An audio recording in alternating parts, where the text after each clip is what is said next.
അതെ, ഇത് ജെന്റിൽമാനാ, ഇവൻ കൊണ്ട് കൊടുത്തോളൂ. പ്രിൻസേ, ഇതുകൊണ്ടുപോയി പുറത്ത് കളഞ്ഞേ. ഇതാരടി തെങ്ങന്തയൊക്കെ കൊറിയറിൽ അയച്ചത്?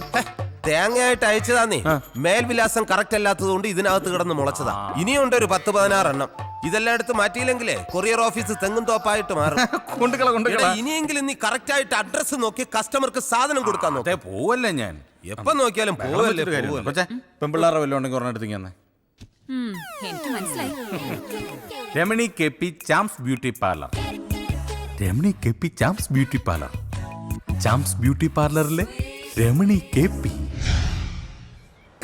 Come follow me, follow me.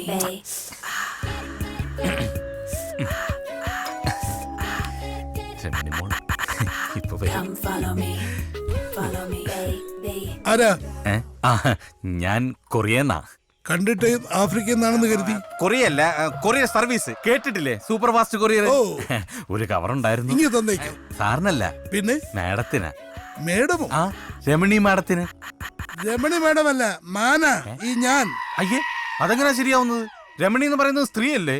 എടോ, എന്റെ മുഴുവൻ പേര് രമണീദാസൻ നായർ. എന്റെ ജ്യേഷ്ഠന്റെ പേര് ഗൗരീദാസൻ നായർ. എന്റെ അനുജന്റെ പേര് ശോഭനദാസൻ നായർ.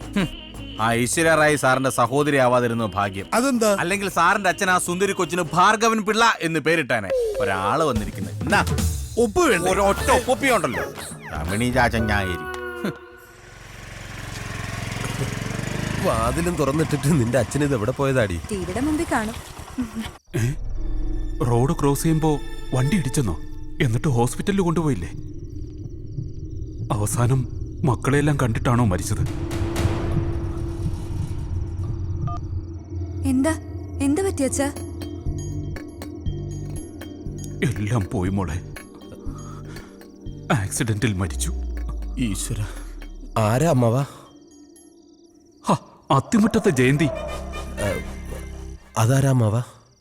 ആ കുങ്കുമപ്പൂവിലെ പ്രൊഫസർ ജയന്തി. ആദ്യം ആ രുദ്രൻ, പിന്നെ ജയന്തി. ഇത് ഞാൻ എങ്ങനെ സഹിക്കും? നിന്റെ അച്ഛന് സീരിയൽ ഭ്രാന്ത് തീർന്നില്ലേ? നിങ്ങൾ കുറെ നേരമായി വന്നിട്ട്? ഇല്ലമ്മാവാ, കുറേ നേരം ആയേ ഉള്ളൂ. നീ പോയി ചായ എടുക്ക്. നീ ചായ കുടിച്ചിട്ട് പോയാ മതി. പോയിട്ട് അത്യാവശ്യമുണ്ട്. അതെ. എന്താ? പരസ്പരം കാണണം. നമ്മള് ഇപ്പൊ കണ്ടില്ലേ? നല്ല സീരിയലാ, തുടങ്ങാറായി. ഞാൻ കാണാൻ പോവാ. ഇങ്ങനെയുണ്ടോ സീരിയൽ ഭ്രാന്ത്?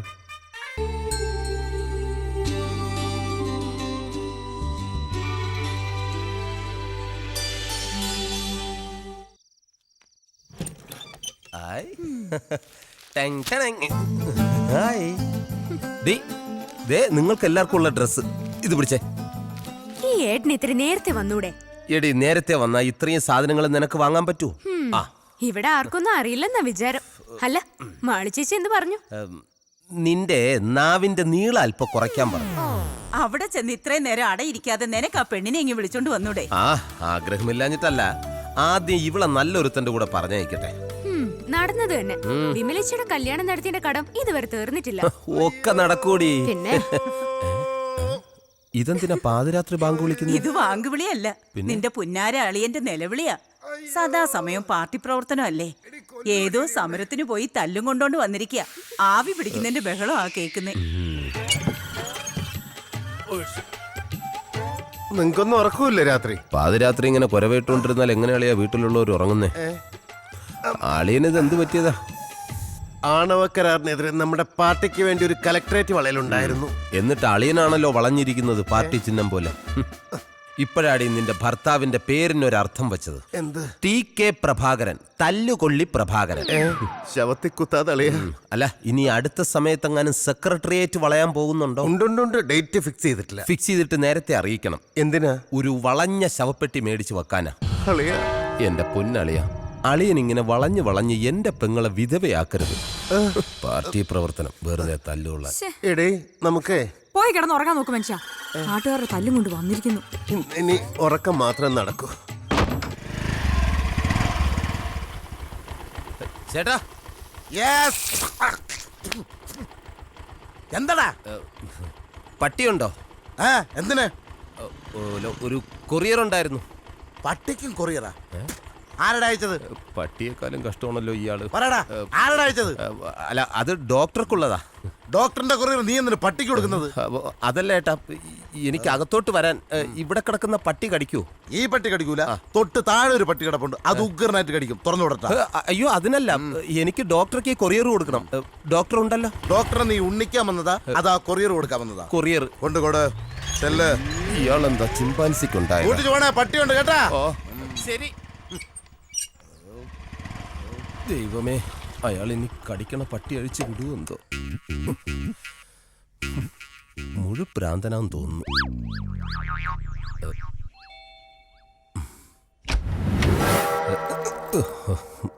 Good morning sir. Morning Sudhi. Courier ഉണ്ടായിരുന്നു. ആ, ഇവിടുത്തെ LC സെക്രട്ടറി പ്രഭാകരൻ സുധിയുടെ അളിയനല്ലേ? അതെ സർ, അങ്ങനെ ഒരു അപകടം പറ്റിപ്പോയി. എന്താ സർ ചോദിച്ചേ? ഒന്നുമില്ല. മിനിഞ്ഞാന്ന് 2-3 പേരെയും കൂട്ടി ഇവിടെ വന്നിരുന്നു. എന്തിനാ? പിരിവിനാ വന്നത്. പുള്ളിക്ക് പാർട്ടി പിരിവും തല്ലുകൊള്ളലോ മെയിൻ ഹോബി. സുധീന്ദ്രന് രാഷ്ട്രീയമൊന്നുമില്ലേ? അയ്യോ, കുടുംബത്തിന്റെ രണ്ടറ്റം കൂട്ടിമുട്ടിക്കാൻ ഓടി നടക്കുന്ന എനിക്കെന്ത് രാഷ്ട്രീയം സാറേ? ഞാനും കൂടെ പണിമുടക്കാൻ നിന്ന് കഴിഞ്ഞാൽ കുടുംബം പട്ടിണിയായി പോകും സാറേ.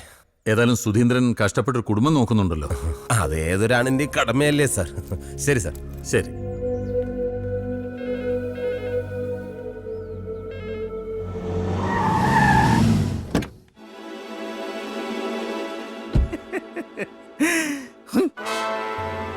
ഇത് സുധിക്കുള്ള പണിയാണല്ലോ മായ. ആരാത്? സുധി കുറെ പൈസ കടം മേടിച്ചിട്ടുള്ള ആളാ. സൂപ്പർ ഫാസ്റ്റ് കൊറിയർ സർവീസിലേക്ക് സ്വാഗതം. നമസ്കാരം. സുധി ഉണ്ടോ ഇവിടെ? അയ്യോ, സുധി ഒരാഴ്ചയായിട്ട് ഇങ്ങോട്ട് വന്നിട്ടേ ഇല്ല. ആണോ?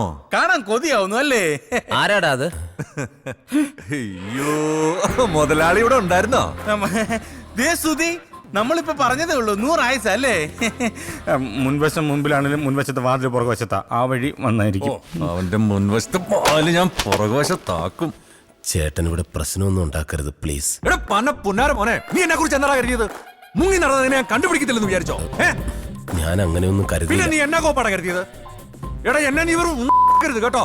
എടാ ഞാനിന്ന് ഇവിടെ വന്നിട്ടുണ്ടെങ്കിൽ നീ എനിക്ക് തരാനുള്ള 20 ലക്ഷം രൂപ അതിന് പലിശ വാങ്ങിച്ചോണ്ട് പോകത്തുള്ളൂ. എന്റെ കയ്യിൽ ഇല്ലാഞ്ഞിട്ടാ.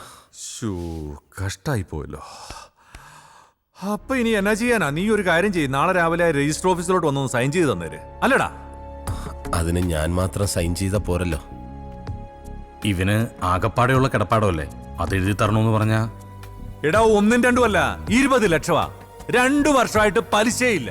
അത് ഞാൻ മനഃപൂർവ്വം തരാത്തതല്ല. അറിയാം, തരണോന്ന് നീ വിചാരിച്ചാലും നടക്കത്തില്ല. 12 ലക്ഷത്തിലധികം രൂപ കഴിഞ്ഞ 3 വർഷത്തിനിടയ്ക്ക് ഞാൻ തന്നില്ലേ? എടാ നീ തന്നു, അത് പലിശ. എന്റെ മുതലെവിടെ? വീടിന്റെയും പറമ്പിന്റെയും ആധാരം എന്റെ കയ്യിലുണ്ട്. അതുമാത്രമല്ല, ബ്ലാങ്ക് ചെക്കിലും മുദ്രപത്രത്തിലും ഒപ്പിട്ട് തന്നിട്ടാ നീ നിൽക്കുന്നത്. ഇത്രയും ഡോക്യുമെന്റ്സ് കയ്യിലുള്ള സ്ഥിതിക്ക് കുറച്ച് അവധിയും കൂടെ കൊടുത്തൂടെ?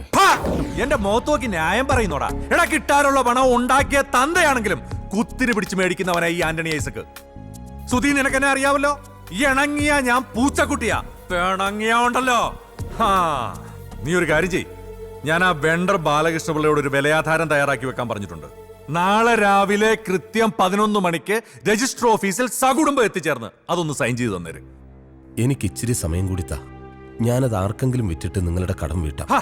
എന്റെ പൊന്നു സുധി, നീ ആവശ്യമില്ലാത്ത സ്വപ്നങ്ങൾ കാണല്ലേ.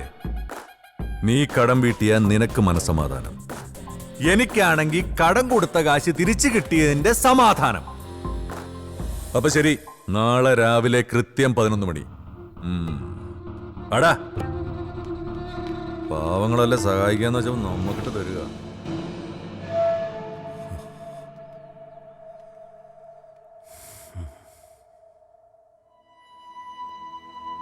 ഡാ, നീ വിഷമിക്കണ്ട.